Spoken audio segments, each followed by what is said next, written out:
Guys, ito na po yung aking niluto na sinigang po na baboy. Buto-buto nandyan po. Kasi nakaluto na po tayo, so kain po tayo muna bago tayo mag-live. Tapos ito po yung gabi, pero sinadya ko talaga ng malaki yan para kakainin ko siya maya pag nagutom tayo. Tapos ito po naman yung gulay, dito po sa gulay yung gabi. Ayan, maliit po na pagkahiwa. So bali, inano ko po yung hiwa. Dahil natapos na po tayong magluto. So kainan na. So, hindi po makita, no? So, hindi po makita yung ating pagkain. Kaya, titingnan natin kung makikita yung pagkain natin, di ba?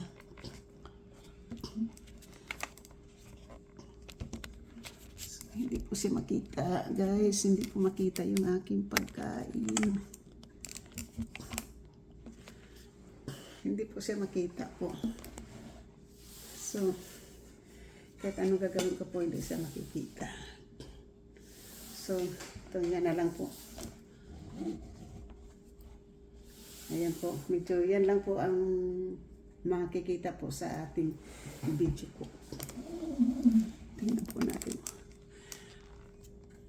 So,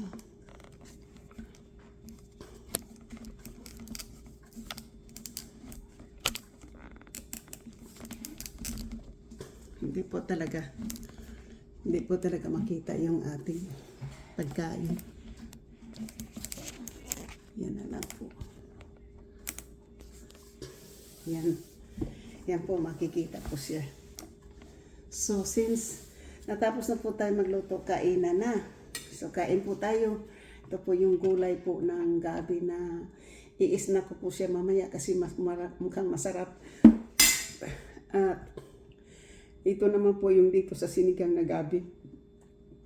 Ganun pa rin po, kaya lang madami at saka ito po yung buto-buto. So kakainin po natin. So bago po tayo mag-live po ay kailangan po natin lagyan ng laman yung ating tiyan para dire-diretso na po. So unang subo po para sa inyo. Sabaw pong mainit.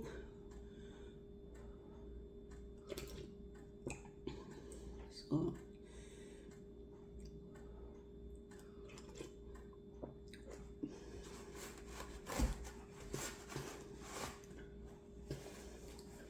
So, ito po yung pagsabaw po yung, may sabaw po ako, ito po yung ginagamit ko sa sabaw.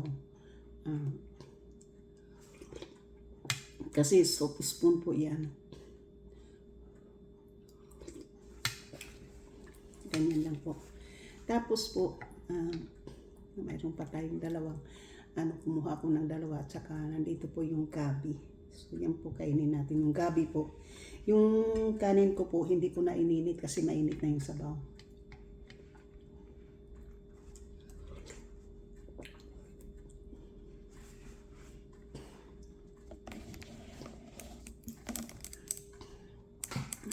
Okay. Ayan po yung ating pagkain.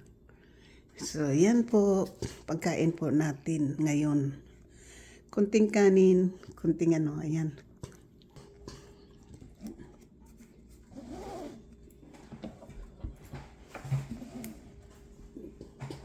Guys, kainan na. Dito tayo ngayon sa lamisa, guys, kasi wala yung landlord ko nasa trabaho. Kaya kain tayo dito sa lamisa.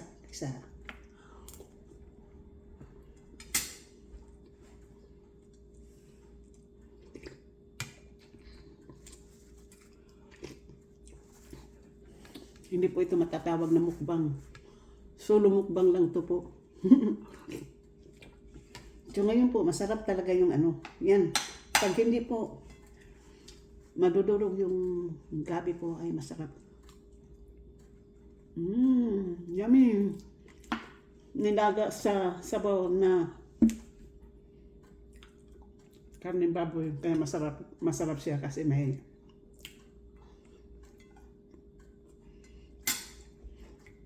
templada po. Turagsoy. Ang namit ninyo. Turagsoy, ang namit ninyo. Ayan po. Ang sarap. Kain po tayo. Ito lagi po. Ito yung ating kakainin mamaya.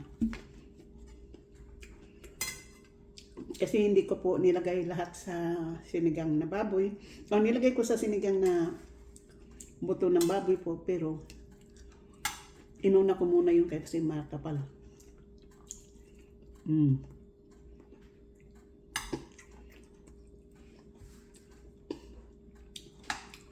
Alam mo, $3 something lang po yung karning, yung buto ng karning baboy po. Pero nagkakahalaga po ng mga around $15 po yung ating mga around $15 yung ating ulam. Kasi $3 something po yung buto ng baboy, mga $4 ganun. Tapos $7 po yung gabi, mga $8 po yung gabi. So that's already $12 something. Tapos yung sibuyas po, po yung 3 piraso po na 178. So mga palagay natin po ng 99 cents yung isa.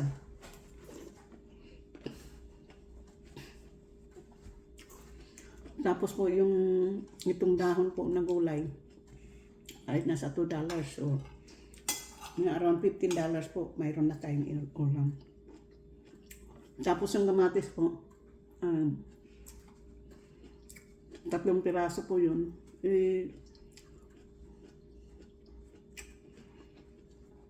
Yung sili po ay 29 cents ang isa. So bali, lagyan natin 49 yung isa po, $1 po yung dalawa.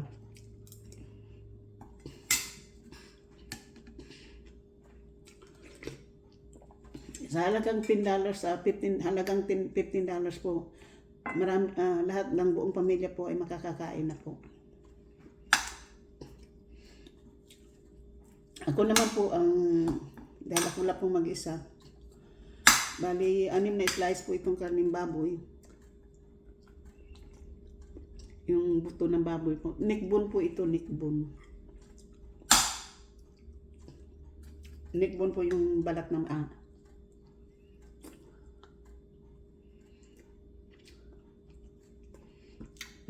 yung buto ng baboy po ay neckbone. Masarap po.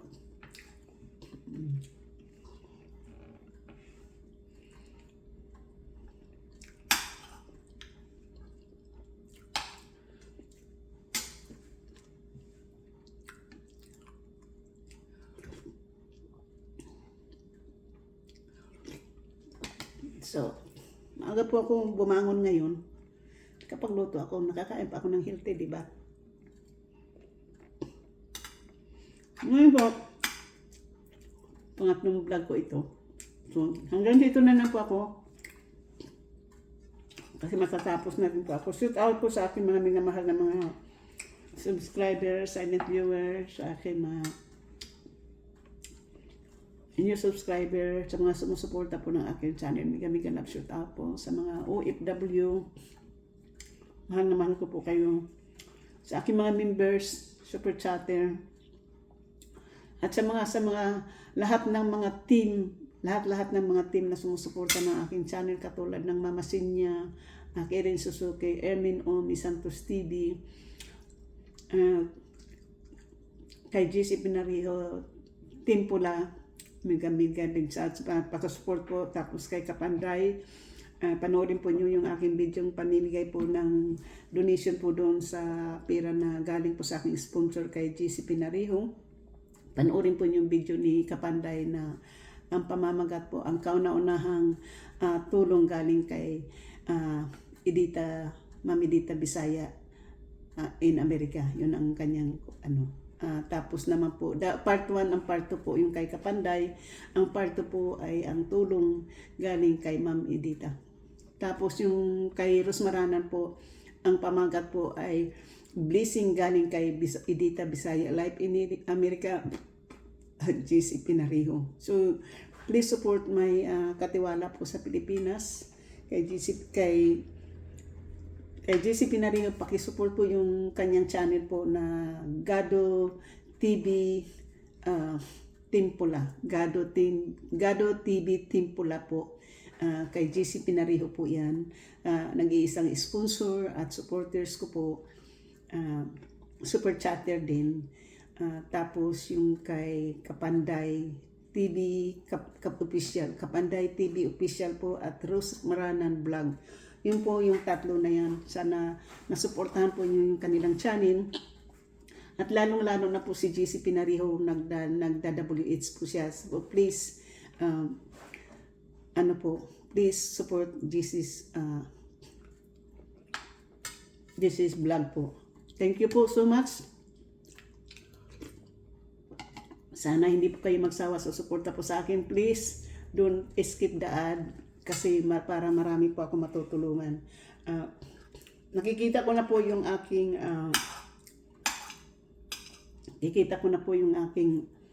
revenue po on progress po sa buwan ng January.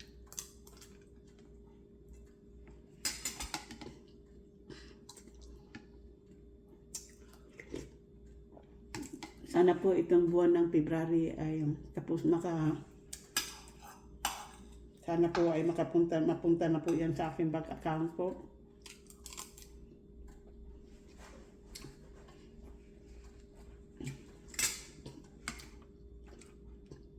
Habang wala po akong trabaho, may masyado. Maitulong ko rin. Sana makasweldo po tayo ng maano po kasi hindi pa po ako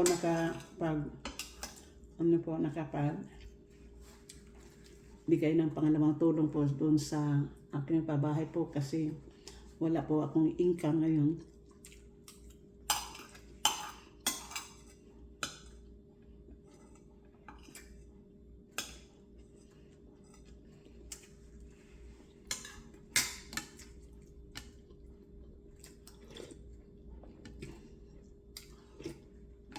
Maraming salamat po ay tapos na po tayo. So, kain na. Pagkatapos magluto ay kakain na masarap masabaw. I love you, I love you, I love you all. Maraming salamat. Thank you. Bye-bye. Sa aking sponsor, sa aking mga super chatter and members, I love you all. Sana hindi po kayo magsawa. Sana tuloy-tuloy po ang ating tagumpay. So sa hindi po pa monetize, kayo po mag-alala, yung dinikit po sa akin na nangangailangan po ng WH, yun po ay granted na. Sasabihin ko lang po sa inyo ay full support po ako kay GC Pinariho channel. Gado TV Timpula po ay hindi ko po yan titigilan hanggat hindi ko makikita yung dollar sign. Kaya kagabi po at saka ngayon po naka-play yung kanyang video kay Gado. Mahaba-haba po yung naka-play ngayon dyan. Habang nagluluto po ako, ayun, tuloy-tuloy yung ligaya ng yung aking panonood kay GC Pinariho Vlog. GC Pinariho Timpula. Founder ng Timpula. Si GC Pinariho po ay founder po ng Timpula. So, yan po. Pasupport po kay Ermin O, kay Mama Sinya, kay Ate Minan Langlang, kay Rose Maranan, kay Kapanday TV Official, kay GC Pinariho, kay Langgais Mukita siya, kay Rowena Kit, kay Nuriniri, kay Wailingaw, kay Miss Jen Official, sa lahat-lahat po, yung aking kay Sniper Pinay, Mary Plante Vlog, Ima Fisher po. Pakisupport po sa kanila mga channel po. Sana hindi po kayo magsawang sumusuporta po dahil mga charity vlog po yan. Charity vlog po si Mama Sinya, sa charity vlog po si Kapanday TV Official, ano po, si JC po ay sumusuporta at tumutulong po sa nangangailangan din po ng anong man. Pero kay JC po, hindi ko po mababanggit yun kasi nahihiya po ako talaga sa kanya kagabi. Kung na ng live ko, binintahan ako ni Hazel Aguila Kapakpak donut. Binayaran po ni JC. Maraming salamat, JC. I love you, JC. Bye-bye po. Pilipinas, Middle East, Calgary, Canada, Tennessee, Mama Sinya, Washington, Ate Milan Langlang, JC Pinariho sa Fresno, at dito po sa California, sa San Francisco, USA. Hazel Aguila Kapakpak, maraming salamat sa pagbinta mo ng donut sa akin kagabi. Hindi ko kita binigo. Thank you po. Bye-bye. Tapos na po tayong kumain. Kabayo. Ito po. Papayo.